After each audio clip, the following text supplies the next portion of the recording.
কামাৰহাটৰ মুছলমান পৰাত নিশা তীব্ৰ উত্তেজনা ছাগলী চুৰে ই-ৰিক্সাৰে মহতিয়াই লৈ গ'ল বাইক আৰোহীক ই-ৰিক্সাৰে ছাগলী চুৰি কৰি থকাৰ সময়তেই পথত দুই বাইক আৰোহীক খুন্দা মৰাৰ ফলতেই তীব্ৰ উত্তেজনাৰ সৃষ্টি হ'ল কামাৰহাটৰ খৰখৰী অঞ্চলৰ পৰা এটা ছাগলী চুৰি কৰি ই-ৰিক্সা তুলি নিয়াৰ পথতেই ৰাইজে প্ৰত্যক্ষ কৰিলে ই-ৰিক্সাখন ৰখাবলৈ যোৱা দুজনকৈ ব্যক্তিক খুন্দা মাৰি ছাগলীলৈ পলাবলৈ চেষ্টা কৰিছিল ই-ৰিক্সাৰে অহা চুৰটোৱে পিছত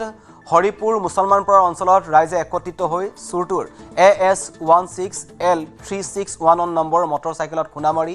ই-ৰিক্সা আৰু চুৰি ছাগলীটো এৰি পলায়ন কৰিলে এই ঘটনাৰ পাছতেই স্থানীয় ৰাইজ উত্তেজিত হৈ পৰে পাছত কামাৰহাট আৰক্ষী ঘটনাস্থলীত উপস্থিত হৈ চুৰি ছাগলী আৰু ই-ৰিক্সাখন উদ্ধাৰ কৰি থানালৈ লৈ আনে অভিযোগ মতে ড্ৰাগছ আসক্তই ড্ৰাগছৰ টকা যোগান ধৰিবলৈ চুৰি কাৰ্য সংঘটিত কৰি আহিছে অঞ্চলটোত সঘনাই সংঘটিত হোৱা চুৰিকাণ্ড ৰোধ কৰাৰ ব্যৰ্থ কামাৰহাট আৰক্ষী প্ৰশাসনৰ নীৰৱ ভূমিকাত ৰাইজে ক্ষুব্ধ হৈ প্ৰশ্ন উত্থাপন কৰিছে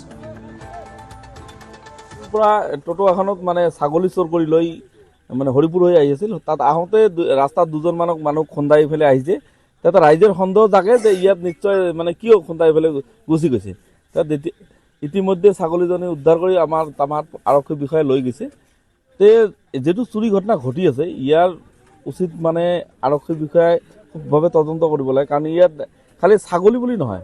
ৰাইজৰ ইয়াতে গৰু হেৰাই আছে কাৰোবাৰ ছাগলী হেৰাই আছে মানে কাৰোবাৰ ঘৰত সোণা চুৰি হৈ আছে কাৰণ ইয়াত চোৰৰ বিৰুদ্ধে প্ৰশাসনে কঠোৰভাৱে পদক্ষেপ ল'ব লাগে কাৰণ আজিৰ দিনত ৰাইজৰ যিটো মানে চুৰিকাণ্ড হৈ আছে ৰাইজৰ ঘৰত ইয়াৰ বাবে যাতে আৰক্ষী বিষয়াই কঠোৰ মানে পদক্ষেপ লৈ যাতে আমাৰ যিবিলাক চোৰ আছে ইয়াৰ অঞ্চলৰ পৰা এইবিলাক ধৰিব লাগে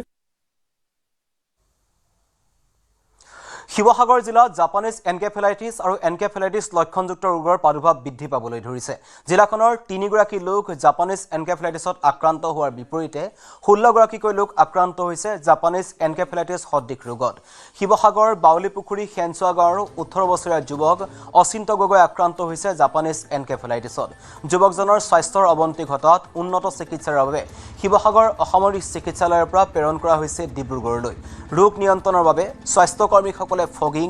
আঠুৱা ঔষধীকৰণ কৰা প্ৰক্ৰিয়া আৰম্ভ কৰিছে জিলাখনত মই বৰ্তমান শিৱসাগৰৰ নামটিৰ বাউলীপুখুৰী হেনচুৱা গাঁৱত আছো আৰু এই হেনচুৱা গাঁৱৰ এগৰাকী ব্যক্তি অচিন্ত গগৈ নামৰ এজন যুৱকো জাপানিজ এনকেফেলাইটিছ ৰোগত আক্ৰান্ত হৈ বৰ্তমান অসম চিকিৎসা মহাবিদ্যালয়ত চিকিৎসাধীন হৈ আছে মই দেখুৱাইছো ইয়াত আৰু এই ৰোগ ধৰা পৰাৰ লগে লগে স্বাস্থ্যকৰ্মীসকল আহি ইয়াত আঠুৱা ঔষধীকৰণ প্ৰক্ৰিয়া কাম আৰম্ভ কৰিছে কিন্তু মই প্ৰথমে ভাষ্য ল'ব বিচাৰিছো এগৰাকী বাইদেউ আছে তেওঁৰ সন্তান এই ৰোগত আক্ৰান্ত হৈছে জাপানিজ এনকেফেলাইটিছ ৰোগত কেনেকুৱা ধৰণে বৰ্তমান তেওঁ ভাল পাইছে নাই পোৱা কেনেকুৱা ধৰণৰ কি খবৰ পাইছে কালিৰ পৰা অলপ ভাল পাইছে বুলি গম পাইছো কি হৈছিলে প্ৰথম তেওঁ জ্বৰ হৈছিলে জ্বৰ মূৰ বিষ তাৰপৰা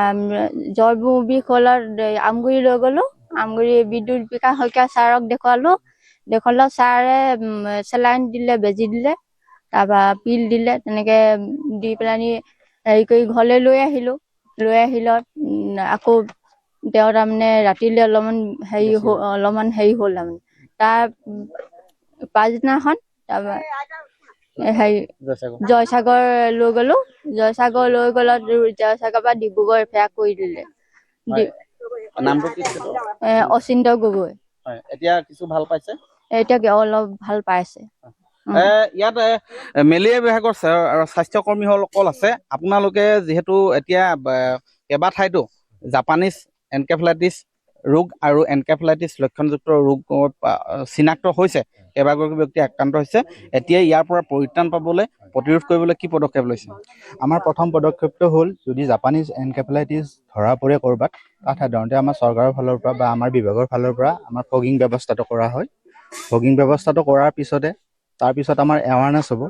জনসাধাৰণৰ মাজত আমাৰ সজাগতা বৃদ্ধি কৰা হয় তাৰ লগতে আঠুৱা ঔষধীকৰণ আপোনাৰ হেৰিটো থাকিব আঠুৱা ঔষধীকৰণ ব্যৱস্থাটো কৰা হয় কাৰণ আঠুৱা ঔষধীকৰণে বহুতখিনি সকাহ দিয়ে তাৰ লগতে যিখিনি ওচৰে পাজৰে জ্বৰ থাকিব বা আপোনাৰ ছাছপেক্টেড সম্ভাৱ্য জ্বৰৰ পেচেণ্ট থাকিব তেওঁলোকক খবৰ ল'ম আমি আৰডি কিট কৰিম শ্লাইড কালেকশ্যন কৰিম লগতে যিখিনি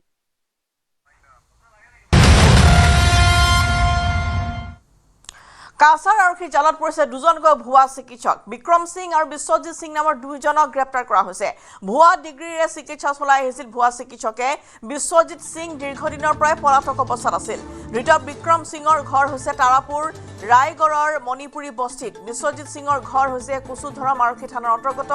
বনতাৰাপুৰত ৰাজ্যজুৰি 2025 চনৰ পৰা ভুৱা চিকিৎসকৰ বিৰুদ্ধে চলিছিল অভিযান ভিন্ন প্ৰান্তত 59টা গোচৰ ৰুজু হৈ আছে ভুৱা চিকিৎসকৰ বিৰুদ্ধে এই পৰ্যন্ত 62 গৰাকী ভুৱা চিকিৎসকক কৰায়ত্ব কৰিছে আৰক্ষীয়ে मेडिकल काउंसिल द्वारा दिया गया है जिसमें एक डॉक्टर का नाम सामने आया है जिसका नाम है विक्रम सिन्हा ये तारापुर रायगढ़ मणिपुर बस्ती में ये इलीगली प्रैक्टिस कर रहा था और इसको तुरंत जैसे ही हमें इन्फॉर्मेशन मिला और हमने फिर ट्रैक डाउन किया और इसको जैसे ही ट्रैक डाउन करने के बाद इसको लोकेट किया गया और इसको पुलिस ने अरेस्ट कर लिया गया है और इसका अगेंस्ट में केस रजिस्टर कर लिया गया है केस नंबर है 580/2026 अंडर सेक्शन 316, 319, 336, 340, 125 एंड 271 BNS और एक और हमारा पुराना केस पेंडिंग था जिसमें एक फेक डॉक्टर मतलब पुलिस की गिरफ्त से बचने की कोशिश कर रहा था बहुत दिनों से उसको भी हमने उसी दिन अरेस्ट कर लिया है उसका नाम है विश्वजीत सिंघा ये कचुदरम एरिया का रहने वाला है और इसको सोनाई PS केस नंबर 64/25 के अंडर अरेस्ट कर लिए गए আৰু ফলে সোণাৰীটো আৰক্ষীৰ জালত পৰিছে দুজনকৈ ভুৱা চিকিৎসক চৰাইদেউ আৰক্ষীৰ অভিযানত গ্ৰেপ্তাৰ কৰা হৈছে দুইজনকে টাউকক চাহ বাগিচাৰ পৰা গ্ৰেপ্তাৰ কৰা হ'ল এজন ভুৱা চিকিৎসক মঞ্জুশ্ৰী চাহ বাগিচাত কৰায়ত্ব আনজন ভুৱা চিকিৎসক ধৃত দুই ভুৱা চিকিৎসকৰ নাম অৰিন্দম গাংগুলী আৰু বেনু চক্ৰৱৰ্তী সোণাৰী থানা দুইজনকে জেৰা চলাই আছে আৰক্ষীয়ে মুখ্যমন্ত্ৰীয়ে ভুৱা চিকিৎসকৰ বিৰুদ্ধে কঠোৰ স্থিতি গ্ৰহণ কৰাৰ 12 ঘণ্টাৰ ভিতৰতে চৰাইদেউ জিলা আৰক্ষীৰ জালত পৰিছে দুজনকৈ ভুৱা চিকিৎসক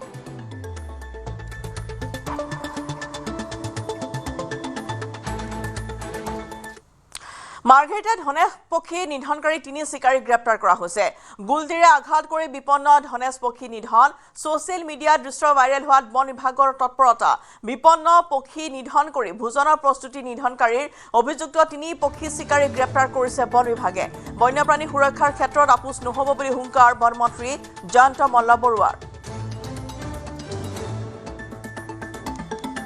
পুনৰ জনাও যে মাৰ্ঘেৰিটাত ধনেশ পক্ষী নিধনকাৰী 3 চিকাৰীক গ্ৰেপ্তাৰ কৰা হৈছে গুলটিৰে আঘাত কৰি বিপন্ন ধনেশ পক্ষী নিধন সোশ্যাল মিডিয়াত এই দৃশ্য ভাইৰেল হোৱাৰ পিছতে বন বিভাগ হস্তম হৈ পৰা পৰিলক্ষিত হ'ল তৎপৰতা অৱলম্বন কৰে বন বিভাগে বিপন্ন পক্ষী নিধন কৰি ভোজনৰ প্ৰস্তুতি কৰিছিল নিধনকাৰীয়ে অভিযুক্ত 3 পক্ষী চিকাৰীক বন বিভাগে গ্ৰেপ্তাৰ কৰিছে বন্যপ্ৰাণী সুৰক্ষাৰ ক্ষেত্ৰত কোনো ধৰণৰ আপোচ নহব বুলি হুংকাৰ দিলে বন মন্ত্ৰী জয়ন্ত মল্লবৰুৱাই ইফালে তামুলপুৰৰ গুৰেশ্বৰত বিটিচিৰ খাদ্য আৰু অসামৰিক যোগান বিভাগৰ কাৰ্যকৰী সদস্যৰ সাডেন ভিজিট অম্বৰীশ নগৰত কাৰ্যবাহী সদস্য লক্ষী দাসে সাডেন ভিজিট দিয়াক লৈ অঞ্চলটোতে সৃষ্টি হৈছে তীব্ৰ চাঞ্চল্যৰ অঞ্চলটোৰ কেইবাখনো গেলামাল দোকানৰ লগতে দুটাকৈ বৰফ ফেক্টৰী পৰিদৰ্শন কৰে কাৰ্যবাহী সদস্যজনে অস্বাস্থ্যকৰ আৰু কদৰ্য পৰিৱেশত খাদ্য সামগ্ৰী প্ৰস্তুত কৰা প্ৰত্যক্ষ কৰাত খৰ্গহস্ত হৈ পৰে ভজন দাস নীতি নিয়ম উলংঘা কৰা ব্যৱসায়িক প্ৰতিষ্ঠানসমূহৰ যাৱতীয় নথিপত্ৰ পৰীক্ষা কৰাৰ লগতে কঠোৰ সকিয়নি দিয়ে কাৰ্যবাহী সদস্যজনে বিটিচিৰ 5খন জিলাতে অস্বাস্থ্যকৰ খাদ্য সামগ্ৰী প্ৰস্তুত কৰা এনে প্ৰতিষ্ঠানৰ বিৰুদ্ধেও শীঘ্ৰে চলিব অভিযান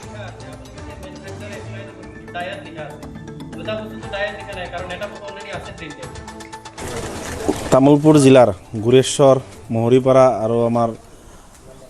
অমলেশনগৰ বজাৰত আমি আমাৰ ফুড এণ্ড চিভিল ছাপ্লাইৰ বিষয়াসকল আছে আমি একেলগে আজি অভিযান এটা চলাইছোঁ আমাৰ কিছুমান মানুহে আমাক কমপ্লেইন কৰিছিলে যে মাজতে আপোনালোকে হয়তো দেখা পাইছে যে আমাৰ আইচক্ৰীমৰ মাজত কেঁচু ওলাইছিলে তো আইচক্ৰীম ফেক্টৰী দুটা আমি ভিজিট কৰিলোঁ আৰু তাতে কিছুমান বস্তু দেখা পালোঁ যে বহুতো মানে খাদ্যৰ মানে যিখিনি বৰফত লাগতিয়াল সামগ্ৰী সেইবোৰ বেয়া হৈ আছে বা